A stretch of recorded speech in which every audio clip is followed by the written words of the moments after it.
Aujourd'hui au menu, c'est pain préfou, la spécialité vendéenne. Je vous montre la recette et on va les garnir avec des spécialistes traiteurs qui vont nous faire une garniture à l'ail des ours du tonnerre. Regardez bien la vidéo, c'est parti. Ma recette, elle est là. Ça, c'est pour faire 4 pains préfous et c'est une recette que vous pouvez retrouver sous la vidéo comme d'habitude. On va commencer par mettre de l'eau, 430 g d'eau. L'eau, elle est à 19 degrés, donc c'est une eau que j'ai fait avec la TB 64. Pour ceux qui ne connaissent pas la TB, le lien est juste là. Ensuite, je vais mettre ma levure 7 g et mon sel 12 g. Et je vais mettre de la farine de tradition T65, je vais mettre 670 g. Voilà, c'est une recette de base. Vraiment, si vous voulez faire un pain de base, vous prenez cette recette. Il n'y a aucun souci, ça va très bien marcher. Je ne vais pas mettre de levain, je ne vais pas mettre de pâte fermentée. Pour pétrir, je prends bien sûr mon crochet. Et pour être précis, je prends bien sûr un chronomètre. Chronomètre, balance, thermomètre. Voilà, vous savez tout. Voilà. Alors, si après 2 minutes, vous voyez que votre pâte est un peu ferme, bâtarde, là, vous allez voir la consistance. Ok, ma pâte n'est pas pétrie, c'est normal. Mais moi, je vois que la consistance est bonne, elle est bâtarde. Si besoin, je peux rajouter un petit peu d'eau, on appelle ça bassiner. Et si vraiment elle est trop douce, mettez un tout petit peu de farine. Et pour la prochaine fois, vous mettrez moins d'eau à la recette. Et ensuite, on va mettre 6 minutes en deuxième vitesse pour l'étirage soufflage. C'est une phase où le réseau glutineux va se créer. Donc après 6 minutes, hop, on va prendre un bac graissé. On va mettre notre pâte dedans. Donc la pâte, c'est une pâte qui a une consistance bâtarde, le terme professionnel, c'est-à-dire entre ferme et douce. Elle est entre les deux. C'est parfait pour faire par exemple du pain courant. Je vais bien la prendre dans ma main. Je vais lui donner un rabat comme ça. Voilà. Et je vais la déposer dans mon bac. Pour ce pain, ça va être la méthode la plus simple pour faire du pain en direct. On va laisser pointer, donc reposer 30 minutes à température ambiante. Surtout, on couvre bien pour pas avoir de courant d'air et que ça fasse une pellicule blanche sur mon pain. Allez, après 30 minutes, ma pâte n'a pas trop démarré. C'est normal, hein, c'est un peu tôt pour la fermentation. Je vais basculer ma pâte sur mon plan de travail et je vais diviser en 4 morceaux de 280 g. Donc moi, je travaille toujours sur mon tapis de façonnage. C'est pour m'éviter de trop fariner. Ensuite, à ce moment-là, hop, on se fait un petit zoom. Quand vous avez un pâton avec plein de morceaux comme ça, vous mettez le côté le plus beau sur le plan de travail. Ensuite, on va faire une mise en forme. On va plier dans le même sens, tac, 2 fois. Voilà. Ça s'appelle une mise en forme bâtard. C'est ce qu'on fait pour faire des baguettes. Et quand c'est OK, je vais laisser 10 minutes sur mon tour de détente. Allez, après 10 minutes, on y va pour le façonnage. Je vais prendre la première baguette que j'ai mis en place. Hop, je vais la mettre face à moi. Je vais dégazer un petit peu avec la main. Et je vais faire un premier pli. Je vais tourner ma baguette.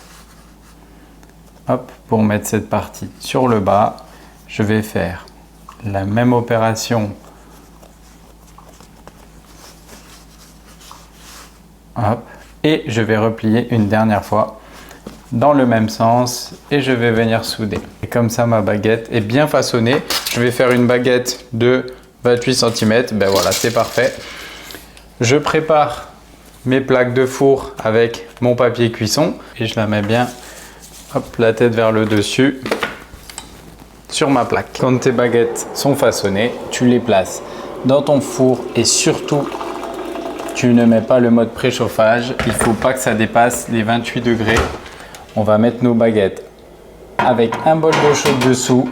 Voilà, et on ferme. Et ça va monter notre four à peu près à 27-28 degrés pendant 1 heure. Allez, après 1 heure, mes baguettes sont bien poussées. Surtout, n'oubliez pas les amis, vous préchauffez votre four, chaleur au bas plus ventilé et moi 250. Je fais toujours le même réglage. On passe à l'enfournement. Donc, j'ai vu plusieurs techniques. Je vais en faire 2 classiques et 2 avec une coupe polka. Je vous montre. Pour les 2 classiques, ce que je vais faire, je vais mettre juste un tout petit peu de farine, vraiment un tout petit peu, hein. Et je vais faire un coup de lame simple. Et pour les 2 autres, je ne vais pas mettre de farine. Je vais appuyer dessus au pélon. Et ça, les amis, c'est une technique que beaucoup de boulangers connaissent. Quand on fait des pains coupe polka, souvent on met un petit coup de pélon avant pour avoir une surface plus plate. Ça, c'est une petite technique de boulanger. Et je vais faire une coupe polka, donc c'est-à-dire je prends une lame verte, hop, et je vais faire des traits en carré. Donc je vais pousser dans un premier temps, hop, et dans l'autre côté. Voilà, ça s'appelle une coupe polka. Voilà, j'ai mes deux pains.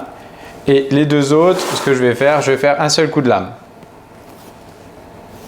Voilà, pour que les gaz s'échappent efficacement. Pour la mise au four, je pose ma plaque dans le four, je mets un petit peu d'eau dans le lèche-frite et je ferme. Et on est parti pour 8 minutes.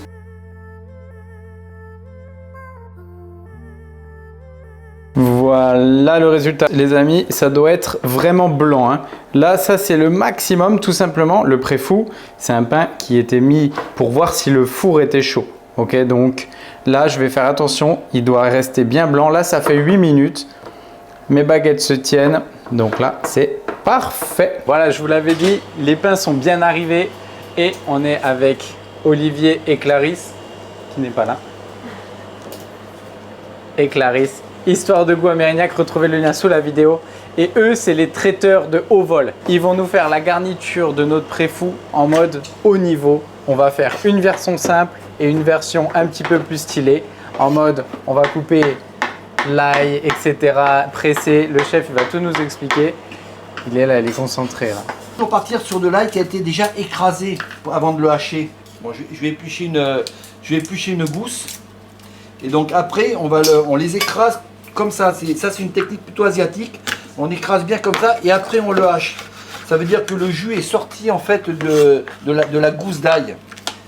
Et là, faut avoir une découpe assez grossière pour le préfou. Il ne faut pas trop affiner.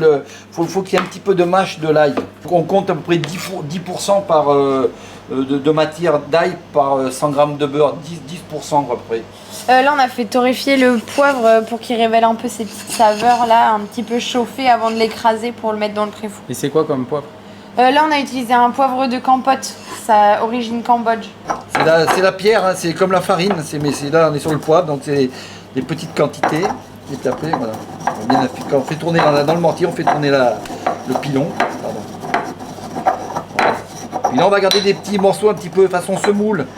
Donc on aura encore un petit peu de croquant là, comme sur le poivre mignonnette. Et là on aura encore des saveurs sympas avec de la mâche. Historiquement c'est des lamelles d'ail sur un morceau de pain. C'est vraiment quelque chose de très rustique, hein. L'histoire dit que c'était pour en fait contrôler le préchauffage du four. Donc après, bon, ça a évolué après avec cette garniture dessus, là je pense pour un petit peu casser la croûte le matin peut-être, on est peut-être là-dedans. Mais après voilà, ce qui est important c'est d'avoir cet aspect un peu semoule, un peu grossière. Et là, donc nous, on est censé rajouter à peu près, pour valeur, 90% de beurre sur une masse comme ça. Alors nous, on a utilisé du beurre demi-sel. Comme ça, on n'a pas besoin de ressaler la garniture. Tu pèses pas, toi? Là, on fait... Mais généralement, voilà. 90 de beurre voilà. Et 10 de d'ail. Voilà. Notre beurre prêt à tartiner. Et après, par contre, on mettra le poivre, on mettra dessus le poivre. Comme ça, on contrôlera bien la quantité. On fait faire notre petit assaisonnement poivre. Donc là, on va faire deux façons. On fait une belle, on va bien le détailler par le milieu. Petite découpe façon burger. Donc là, on va faire la première partie. Donc là, le tartinage du beurre, c'est quelque chose qui doit être assez généreux, hein. Donc là, c'est généreux et rustique. On ne cherche pas à faire quelque chose d'incroyable, mais il faut que ça soit bien garni. Là, on sait qu'on aura du goût, on a de l'ail, on a du beurre. Et là, la petite pincée de poivre là, qui va révéler toutes les saveurs. Voilà.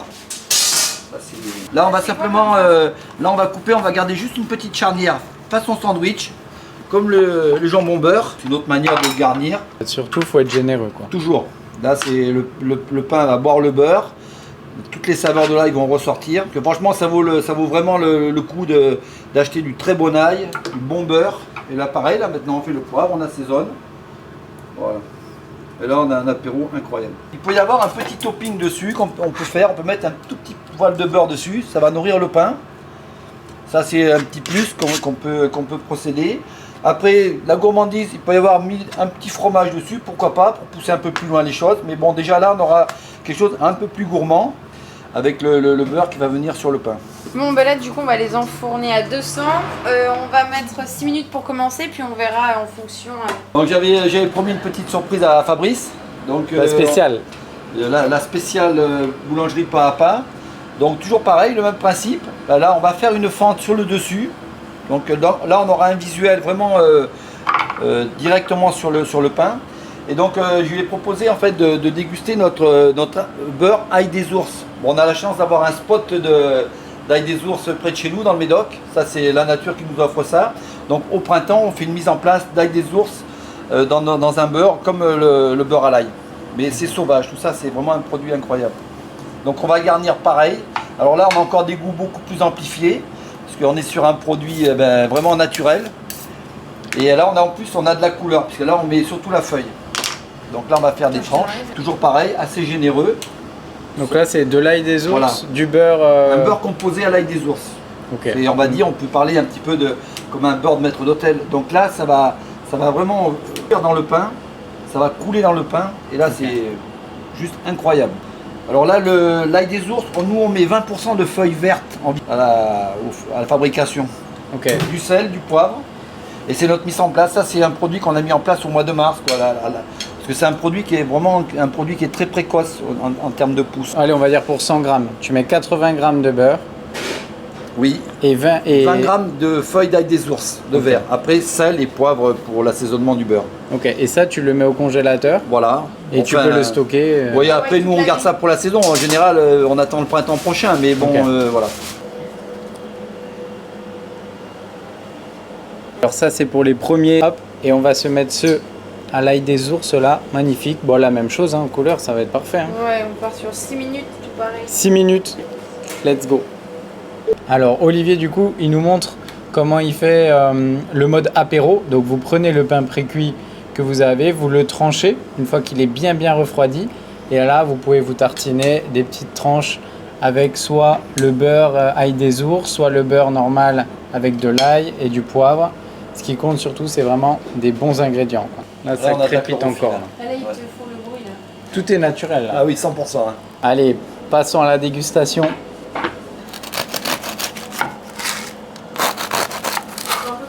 Dégustation en famille, c'est parti. Superbe. C'est celui où tu as mis le beurre par-dessus ça. Ouais. Ça, c'est le beurre demi-sel qui fait quand même. Demi-sel, voilà. Parce que tu n'as pas rajouté du tout de Ça, sel. non, ça rassaisonne juste le pain et c'est parfait. Ah ouais, ça c'est bon. Pour l'apéritif, franchement, en moins de 3 heures, c'est possible, largement. Ah ouais, en plus, on sent vraiment le sel. Hein. Petit conseil du chef, mais eux, c'est des experts du prix-fou. Donc, on me l'a dit aussi sur ma chaîne, sur Insta, etc. Il y en a qui enlèvent un petit peu de mie, donc c'est possible. Si vous voyez que les pains sont un petit peu trop volumineux, n'hésitez pas à vous enlever un peu de mie avant la garniture. Ça aussi, c'est possible. Ça, tu conseilles si on doit boire un petit peu avec Ah, le vin blanc sec. Hein. vin blanc sec. Ouais, ça casse le gras et puis c'est un petit peu nerveux, c'est parfait, hein, c'est On sait. rafraîchissant. Donc, Faut voilà. casser le gras après ça. Voilà. Priorité. Allez, on y va, on attaque le verre. Allez, on va. C'est la mise au vert là. Ouais, la mise au vert, voilà, il faut manger un petit peu de verdure. Ouais. Là, on a quand même des notes un peu plus complexes. Là, on sent la verdure et tout ça, juste incroyable. Ah ouais. Le pain, il est hyper moelleux, là. Ouais. On pourrait mettre des petits escargots dedans, Ah ouais. Pour rappeler la Bourgogne, ouais, quoi. ouais. Ça donne envie de faire l'apéro déjà. direct. Bon, mais sur ces belles images, on vous quitte les amis. Merci à vous, Olivier, Clarisse. Avec plaisir. Une histoire de goût sur Instagram. Franchement, c'est magnifique. Là, les gens vont se régaler. Bien choisir ses ingrédients, c'est vraiment le secret et un petit peu de savoir-faire comme d'habitude. Allez les amis, ciao ciao, bon dimanche, à bientôt. Bye. Ciao.